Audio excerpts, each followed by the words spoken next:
오늘 말씀 제목은 호련히 벗어지더라 라는 제목을 가지고 하나님의 말씀 함께 나누도록 하겠습니다.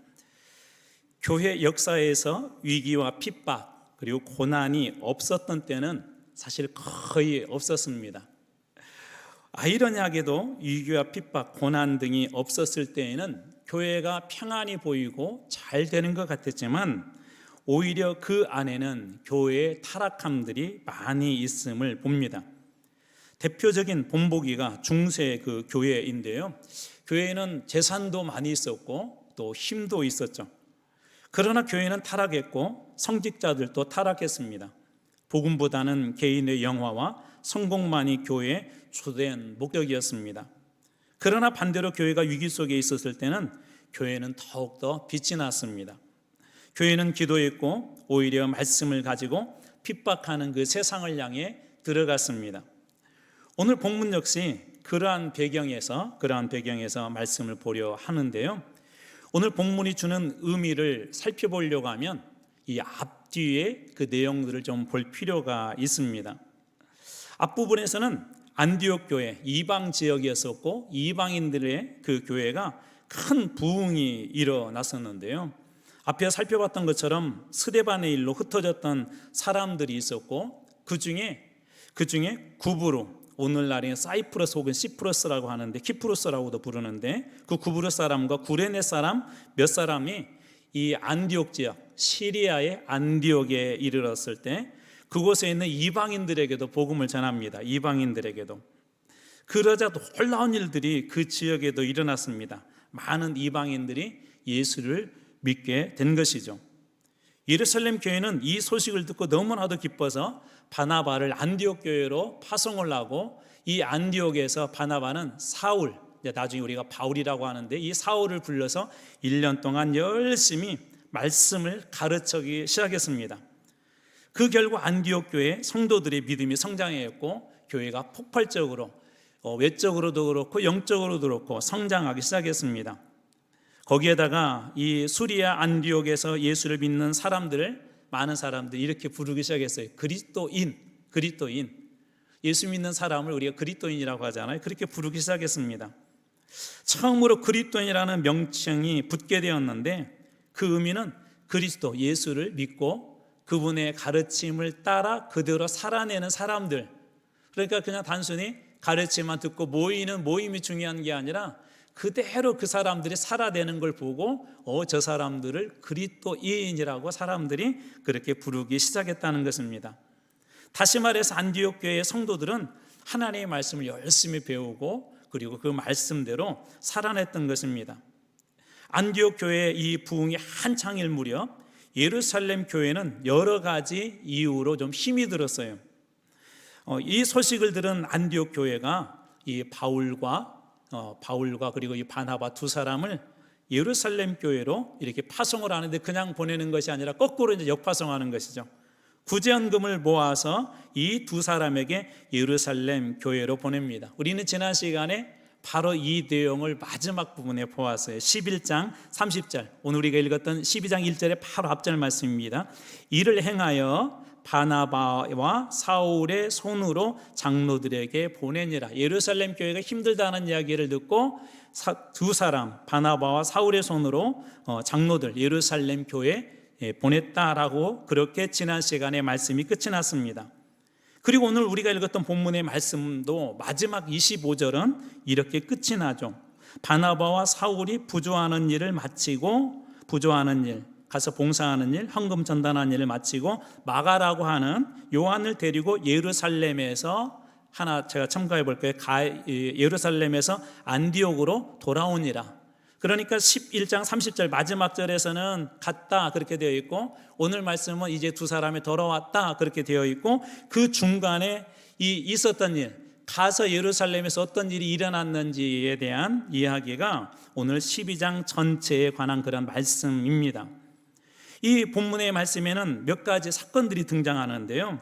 첫 번째로 헤롯의 핍박이 있어서 야고보 사도가 순교를 당하고 그리고 초대교회 지도자 베드로가 감옥에 투옥되는 사건이 발생합니다. 그리고 교회는 이를 위해서 하나님 앞에 간절히 기도했고 하나님에게 기도했던 교회의 기도를 하나님께서 들어주셔서 극적으로 탈출을 하게 돼요, 베드로가. 그리고 말씀의 후반에는 이 교회를 핍박했던 이 헤롯이 생각하지 못한 병에 걸려서 교만하여 죽었다라고 그렇게 되어 있고 하나님의 말씀을 흥황했다라고 하면서 오늘 본문의 말씀은 마무리되어집니다. 오늘 말씀에 중요한 두 사람의 인물을 뽑으려고 한다면 저는 이 헤롯하고 그리고 또 다른 한 사람, 이 베드로를 뽑을 것입니다. 헤롯은 어떤 사람이었었냐면 특별히 예수 그리스도를 믿는 이 교회를 핍박하던 그런 사람이었었습니다. 우리 성경에 보면 헤롯이 여러 명의 헤롯이 있는데요, 오늘 본문에서 만나게 되는 헤롯은 우리 헤롯 대왕이라고 하는 그 왕이 있었는데 그 왕에게 미리암네라고 하는 그런 아내가 있었어요. 그 사람 사이에 태어난 사람이 아리스토블루스라고 하는 아들이 있었는데 그 아들의 아들, 그러니까 헤롯 대왕에게는 손자인 소위 헤롯 아그리파 1세라고 하는 사람이 오늘 본문에 등장하는 헤롯입니다. 이 사람은 유대인들에게 쉽게 얘기하면 좋은 정책을 좀 많이 폈어요. 유대인들의 호감을 얻을 만한 정책. 그 중에 하나가 뭐였냐면 이 당시 유대교에서 가시처럼 여겼던 초대교회를 핍박하는 데 앞장을 섭니다. 그래서 야고보 사도도 죽이고 그리고 베드로도 죽이려고 했던 것이죠. 이런 상황들은 몇 가지 이유에서 이 교회의 큰 위기로 다가왔습니다. 어떤 위기들이 예루살렘 교회에 있었을까요? 첫 번째로는 유대인들의 반대와 핍박이 있었어요. 예루살렘 교회에는 여전히 유대인들의 반대와 핍박이 있었습니다. 당시 예수를 믿는 사람들은 당시 주류 사회를 형성했던 유대교와 유대인들의 극심한 반대와 그 핍박 속에 있었어요.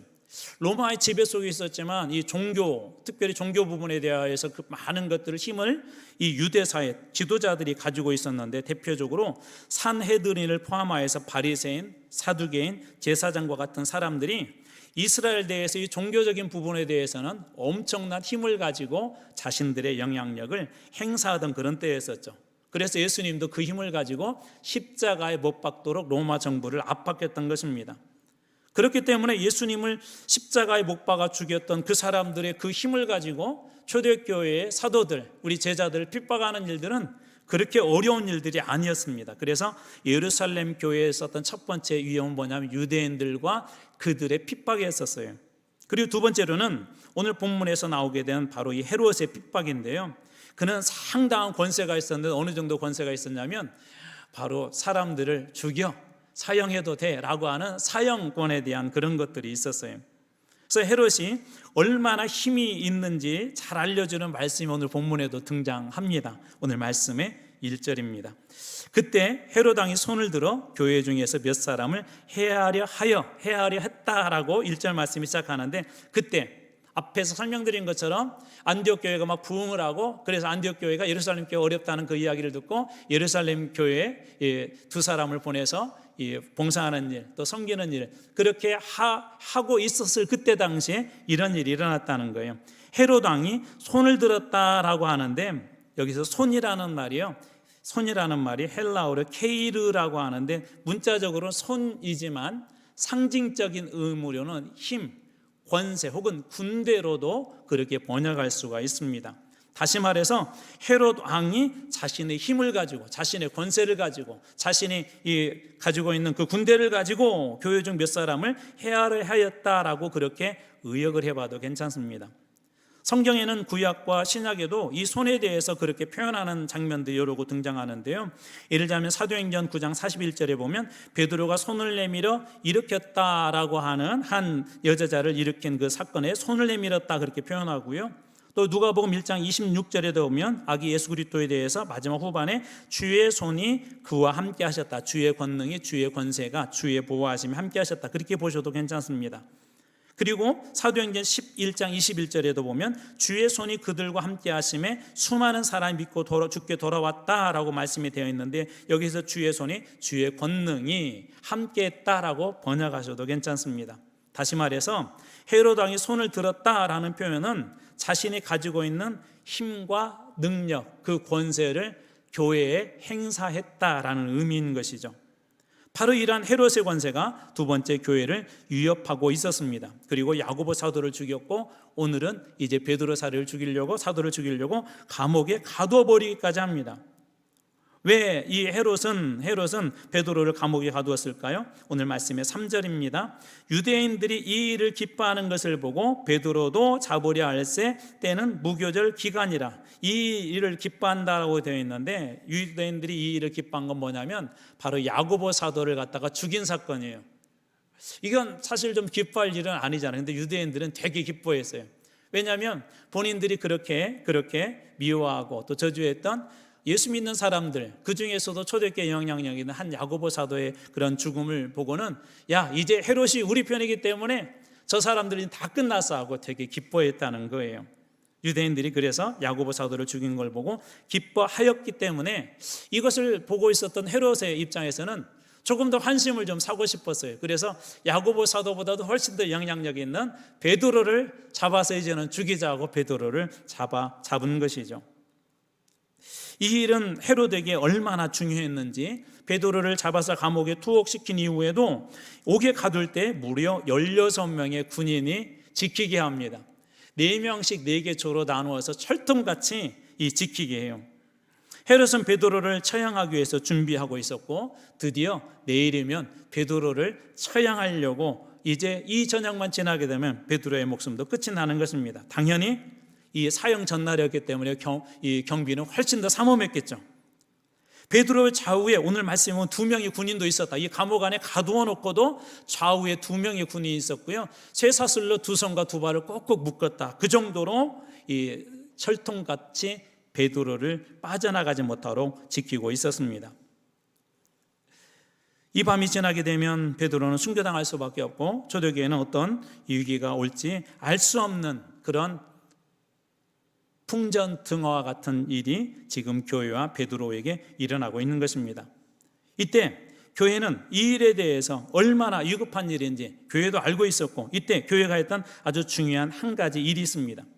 여러 가지 방법들이 있었겠죠. 예를 들자면 무장봉기를 하여서 이 감옥을 갖다가 폭파시키고 꺼낸다든지 아니면 좀 힘 있는 사람들을 좀 뇌물을 주어서 베드로 사도를 최소한 사형은 좀 시키지 않도록 죽이지 않도록 여러 가지 방법을 동원할 수 있었을 터인데 교회는 그런 방법들을 통하지 않고 교회가 택한 유일한 방법 한 가지는 이것이었습니다. 사도행전 12장 5절 말씀입니다.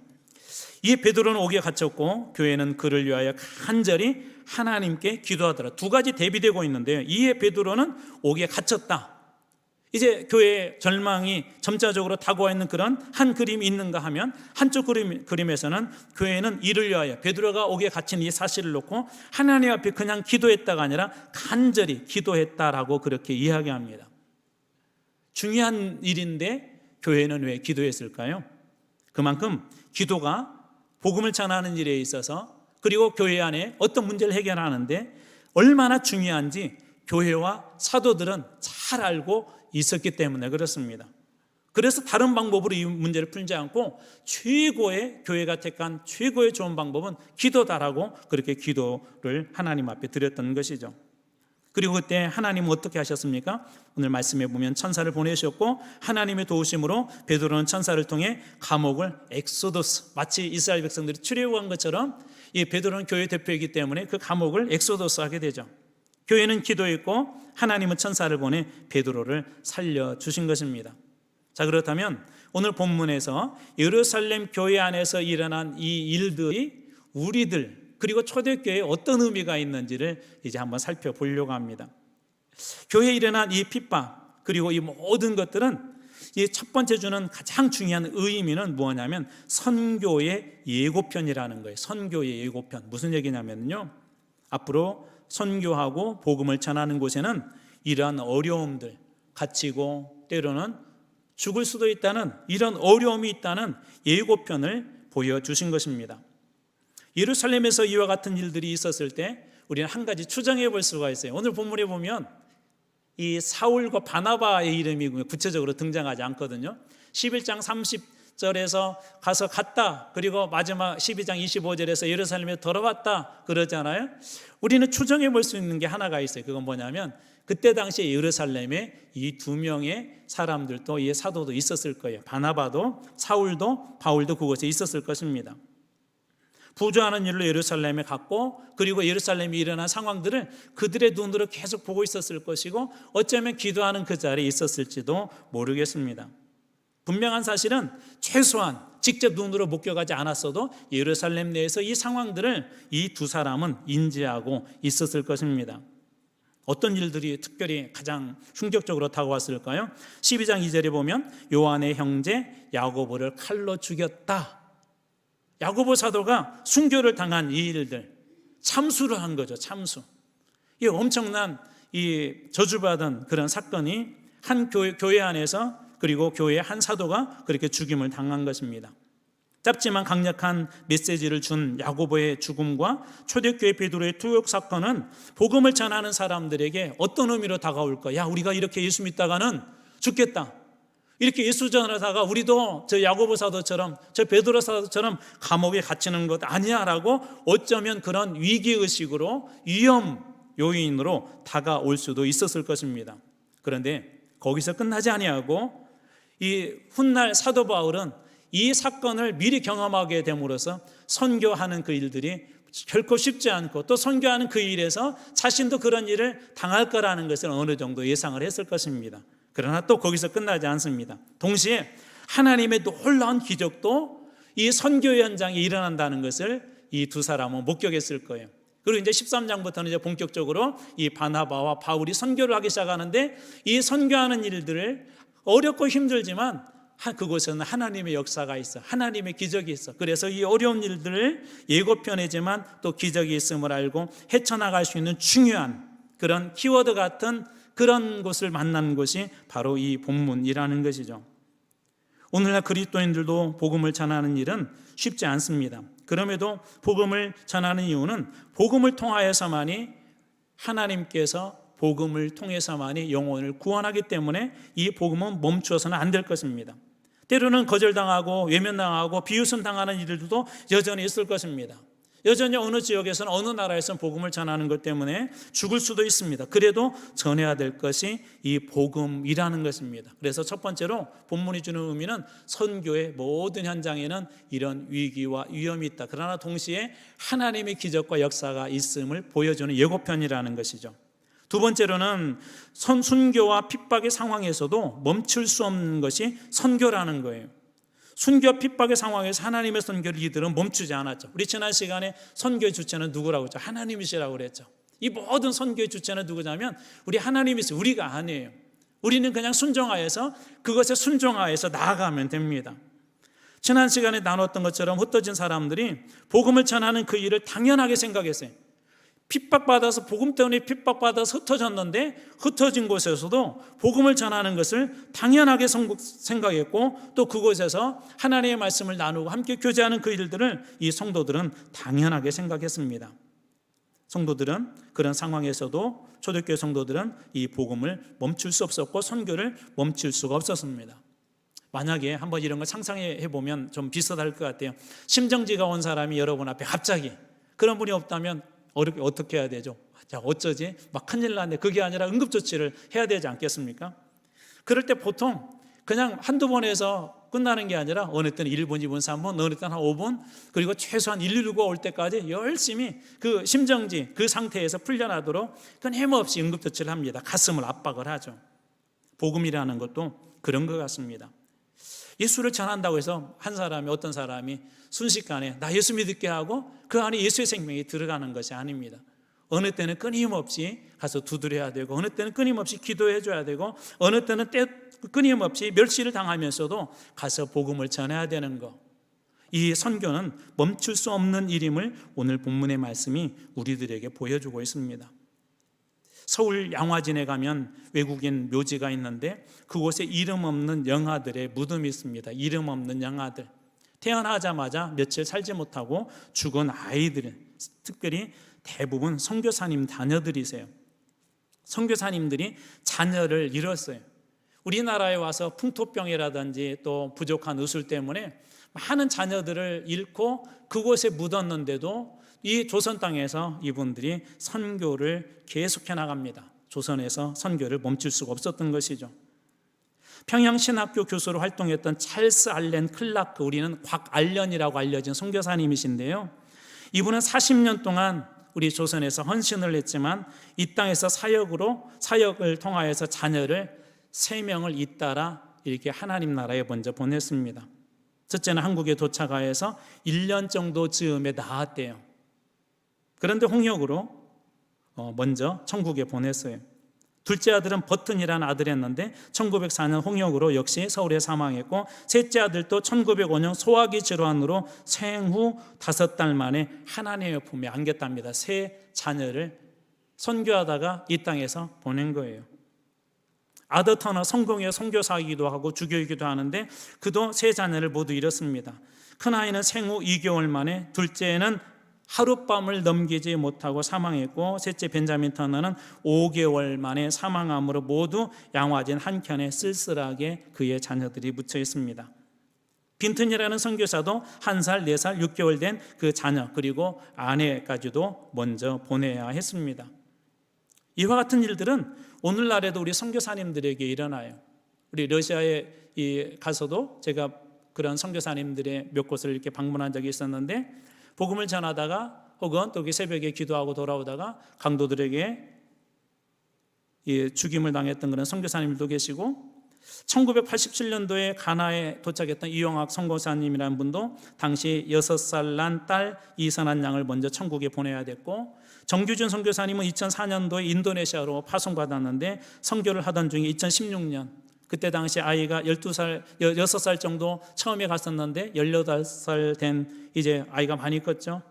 그런데 그 아이를 천국에 먼저 보내야 했습니다. 그런데도 오늘날에도 여전히 선교사님들은 그 선교지를 떠나지 않고 선교를 멈추지 않고 있습니다. 왜 그럴까요?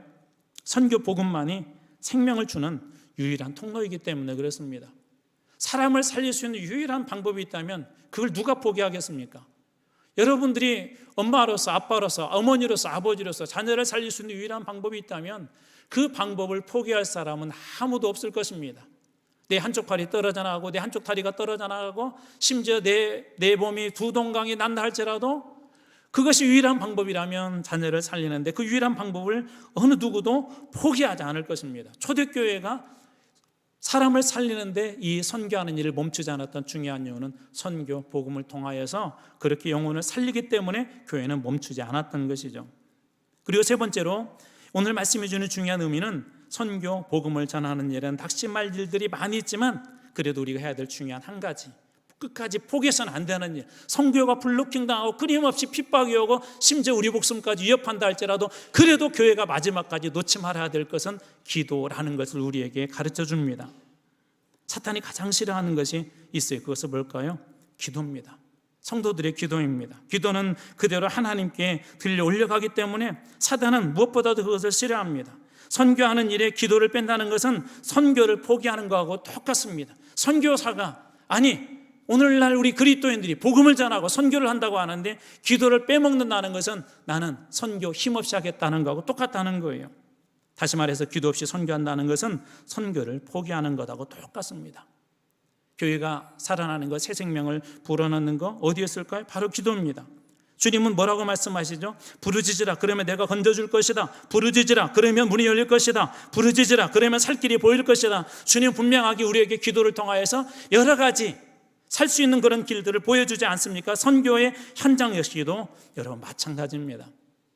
여러분들은 요즘 어떤 부담감을 가지고 계세요? 저는 개인적으로 그 중에 하나 기도예요. 기도하지 않고는 정말 살 수 없구나.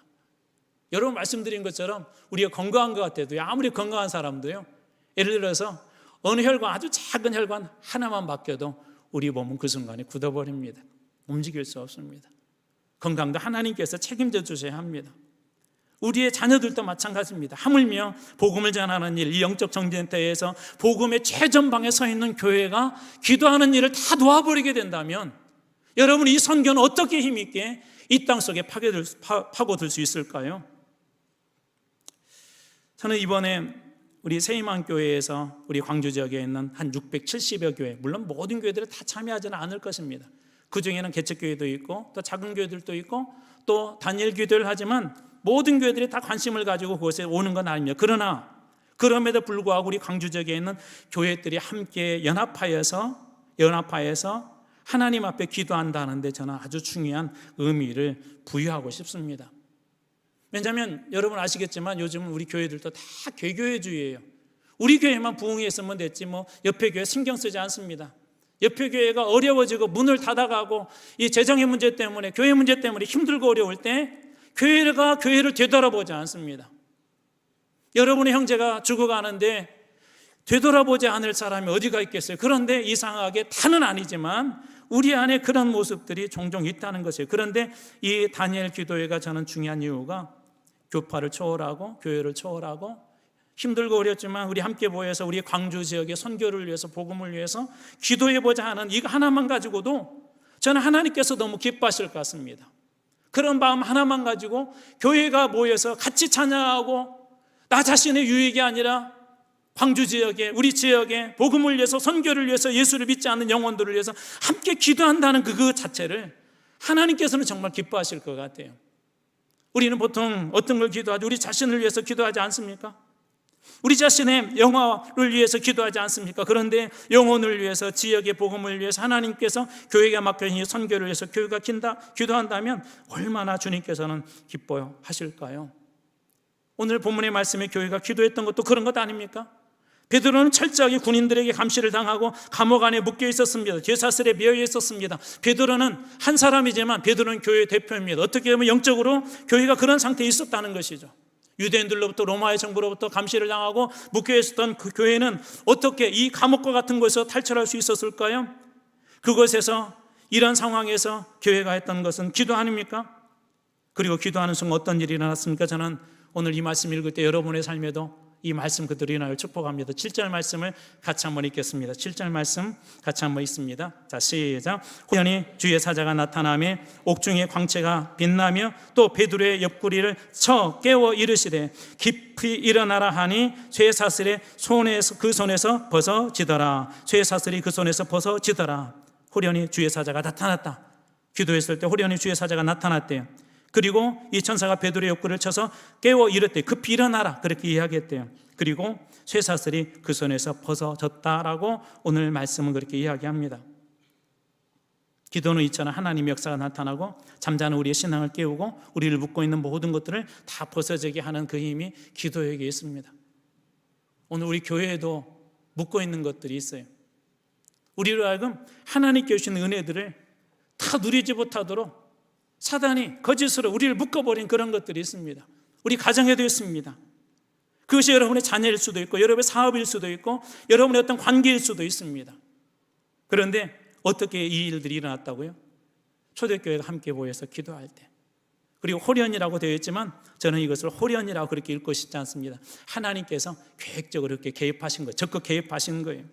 우리 눈으로 볼 때 호련이지만, 우리 눈으로 볼 때 우연이지만 하나님께서 그렇게 하신 거예요. 그러므로 기도하는 사람에게는 우연처럼 보이는 호련이, 이 놀라운 역사들이 자주 일어나는 것을 여러분 믿으시기 바랍니다.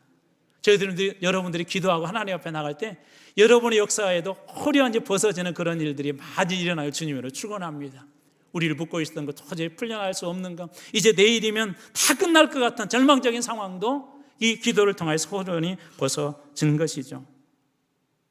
마가의 집에서는 기도했고 역사는 감옥 안에서 일어났습니다. 마가의 집에서 사람들이 모여서 기도했고 역사는 베드로 가운데 임했습니다. 오늘 저희는 한 곳에서 모여서 기도할 거지만 하나님의 역사가 일어나는 것이 여기저기 있을 거예요.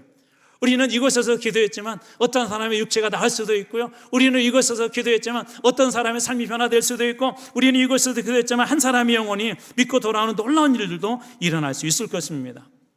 호련이처럼 보이지만 하나님은 기도를 통하여 가장 좋은 때 그에게 응답하셨던 것이죠.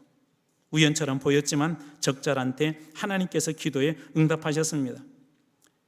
이들은 소식을 듣고 언제까지 기도했을까요? 오늘 말씀이 12절입니다. 깨닫고 마가라 하는 요한의 어머니 마리아의 집에 가니 여러 사람이 거기 모여 기도하고 있더라. 진행형이에요. 베드로가 감옥에서 천사의 도움으로 나왔어요. 그리고 이제 마가의 집에 가서 봤는데 시간이 한참 지났을 거예요. 한밤중이었을 거예요. 베드로가 자고 있었다는 표현에서 알 수 있듯이 한밤중이었을 있었는데 베드로가 마가의 집에 가서 봤더니 그곳에 여러 사람, 한두 사람이 아니라 여러 사람들이 모였고 그 중에 몇 사람은 자고 몇 사람은 일어나고가 아니라 모두 함께 깨어서 기도하고 있었다라는 것을 이 베드로가 목도하게 됩니다. 여전히 거기서 기도하고 있었던 것이죠. 훗날 사도 바울 역시 이러한 기도의 중요성을 잘 알고 있었기 때문에 그가 보낸 서신사마다 교회에 부탁을 해요. 나를 위해서 기도해 주십시오. 복음을 전하는 일을 위해서 기도해 주십시오. 골로새서 4장 3절 쉬운 성경입니다. 우리를 위해서도 기도해 주십시오. 전도의 문을 열어주셔서 하나님께서 알려주신 그리스도의 비밀을 말할 수 있도록 기도해 주십시오. 나는 말씀을 전하다가 지금 감옥에 갇혀 있습니다. 여러분, 골로새서 4장의 말씀을 전했을 때는 바울이 감옥 안에 있었어요. 뭘 기도하는 거죠? 나를 감옥에서 꺼내 주십시오라고 아니라 감옥에 있어도 주님 전도의 문을 열어주십시오. 이것을 위해서 이 바울이 교회에 기도 부탁하고 있는 것 아닙니까? 복음은, 교회는 기도를 통해서 묶인 것들을 풀 수 있는 강력한 능력이 기도에 있기 때문에 바울은 그렇게 기도 부탁을 했던 것입니다. 기도로 하나님 앞에 설 때 세상의 그 어떤 권세도 교회의 이 복음을 막을 수 없습니다. 선교를 막을 수 없습니다. 사랑하는 성도 여러분, 힘들고 어렵지만 이번 이 기도의 자리, 그리고 여러분들 마음속에 혹시 하나님께서 부담감을 주신다면 우리 새벽 기도의 자리들도 꼭 함께 하십시오. 그때 여러분들 마음속에 주신 그 기도의 마음을 따라 함께 모여서 기도하게 될 때 우리 안에도 어느 순간 호련히 우리 삶을 묶고 있는 모든 것들이 호련히 갑작스럽게 벗어지게 되는 날이 오게 될 줄로 믿습니다. 사업에 그런 일이 일어나길 주님으로 축원합니다. 여러분 자녀에게도 그런 일들이 일어나길 주님으로 축원합니다. 예수를 거부했던 가정이 예수 믿고 돌아오는 이 놀라운 일들이 여러분들에도 일어나길 주님으로 축원합니다. 그뿐 아닙니다. 예루살렘 교회를 핍박했던 헤롯은 어떻게 되었을까요? 오늘 말씀이 후반에 오면 그가 교만하여서 하나님께 치셨으므로 죽었다 그렇게 이야기합니다.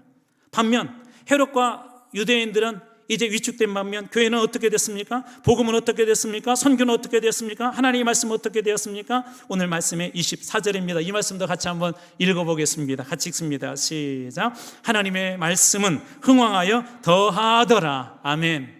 묶여있던 모든 것들이 다 벗어지게 되고 교회는 기도했을 때 그것들이 묶였던 것들이 다 벗어지게 되고 더불어서 하나님의 말씀은 더 흥왕했다. 선교는 더 강력하게 나타났다. 복음의 역사는 더 강력하게 나타났다. 그렇게 이야기합니다.